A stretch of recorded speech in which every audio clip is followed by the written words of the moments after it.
Narito ang pahayag ng isang Facebook page na si Luminous by Trixie Cruz Angeles and Ahmed Paglinawan. Sa naging pahayag at paliwanag ni Chiz Escudero hinggil sa BCOM at GAA. In his presser yesterday, Senator Chiz Escudero says that the Bicameral Conference Committee report cannot be declared unconstitutional because the Supreme Court only reviews laws. That may be true, but we didn't say that. We want the General Appropriations Act reviewed by the SC on the ground that it may not be a legislative product because, and the dear Senator is skirting this particular issue, who filled that up those blanks in the report. Anyway, do we even know if it is a senator or congressman? If the numbers are not accurate and no legislator provided those numbers, or those numbers were not even talked about in the conference, the GAA or GAA, which is based party on the terms agreed upon, BCOM isn't a law. Only legislators can make these laws and someone may have observed that function. So, the Senate President is, possibly for the first time since we've heard him speak publicly, strangely inaccurate in talking about the law. The BCOM report is not a law and cannot be reviewed by the SC. He is right in that.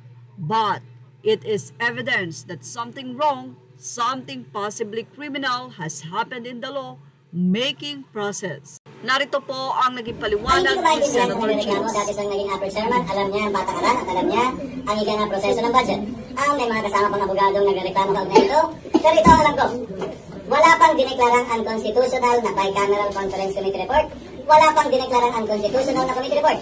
Sa katunayan, wala pa yatang dinidemanda sa korte para ideklarang unconstitutional ang isang committee report o bicameral conference committee report. Ang dinideklarang unconstitutional ay batas. Ngayon, yung batas na General Appropriations Act na produkto ng anumang committee o conference committee report o committee report ang kina-question. At kumpleto yung batas na yon, walang blanco, walang kulang, at yung amount ay nagsusuma. Punawain po ninyo. Ang budget ay may humigit kumulang 200,000 linya na may mga nakasulat na pamagat, titulo ng proyekto at amount. Hindi yung ganun kasimple na gawin o ginagawa. Kaya ang isa, kung makapansin din nyo, pinakita nilang unang kopya na may pirma ako. Kasi nakikita kong kopya na yun, wala na akong pirma, kaya hindi ko alam kung saan galing yun. Ay nakasaad doon na autorisado ang Commission on Appropriation and Finance na mag-correct, magpuno, maglagay, dahil posible na may nakaligtaan doon. So, sinabi din doon sa huling talata ng Bicameral Conference Committee Report, kapag may pagkakaiba ang GAA sa Bicameral Conference Committee Report, ang masusunod ay ang GAA, ang enrolled bill ng GAA. Kung babalik ka naman natin, ang mga naging desisyon ng Korte Suprema, ang pinagpipilian lamang ng Korte Suprema kung sakasakali may pagkakaiba ang kaugnay sa isang panukalang batas, ay ang journal entry rule na tinatawag o yung pinasok sa journal base sa debate ng Kamara at ng Senado o yung enrolled bill. Ito yung pinirmahan ng Speaker, Senate President, Secretary General ng House, Secretary General ng Senado at ng Pangulo. Ayon sa Korte Suprema natin, sa mahaba at marami ng desisyon, ang susundan at sinusunod, kaya yun yung nakalagay sa Bicameral Conference Committee Report, ay yung enrolled bill. Yung pinirmahang version ng batas ng Pangulo, ng leader ng Kamara at ng Senado at ng Secretary General ng dalawang Kamara. Yun ang mag-govern. Ngayon, kung may kulang doon, tama lamang na ito yung question. Or, pag may nirelease dahil pinilin na blanks yun pagkatapos, tama lamang na hindi i-release yun, hindi pa i-release yun. Pero hindi ang anumang basehan sa isang committee report na gaya ng sinabi ko. Alam naman yan, nung kongresistan nagre-reklamo at nagsasaad ng mga punto niya kaugnay sa bagay nito.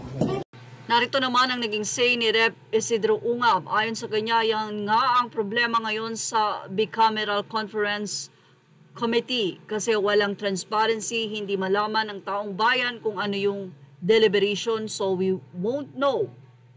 Pagkatapos na lang natin malalaman kapag lumabas na, nag-increase na lang yung budget ng big offices, Senate, House of Representatives, and Office of the President.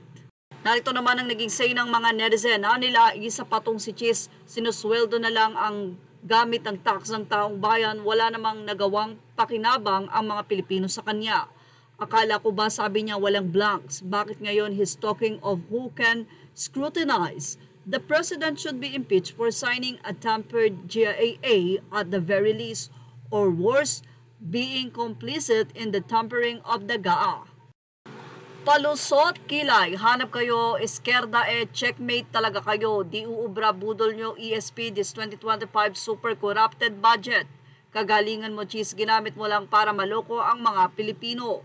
Pangiti-ngiti pa siya during the press con, nagpapakyut when this is a serious matter, walang silbi na senador. Ang kakapal na mga mukha ng nagsasabwatan sa pagnanakaw sa Kabanang Bayan. Kahit gaano kakatalino, Cheese, kapag nagsisinungaling ka o may tinatago ka, malalaman din yan. Huwag mong daanin sa kaalaman mo sa batas, may tama ka pero may mali ka rin. Matatalino nga kayo but you are corrupting the minds of every Filipino people. Kawawa ang Pilipinas. Sayang ang galing mo, Senator. Napakasayang. May punto. Si Ping, ni isang senador walang pumalag daw. Ito'y matapos ma-interview si Ping Lacson. Anong nangyari kina Bato, Go at Padilla Pimentel?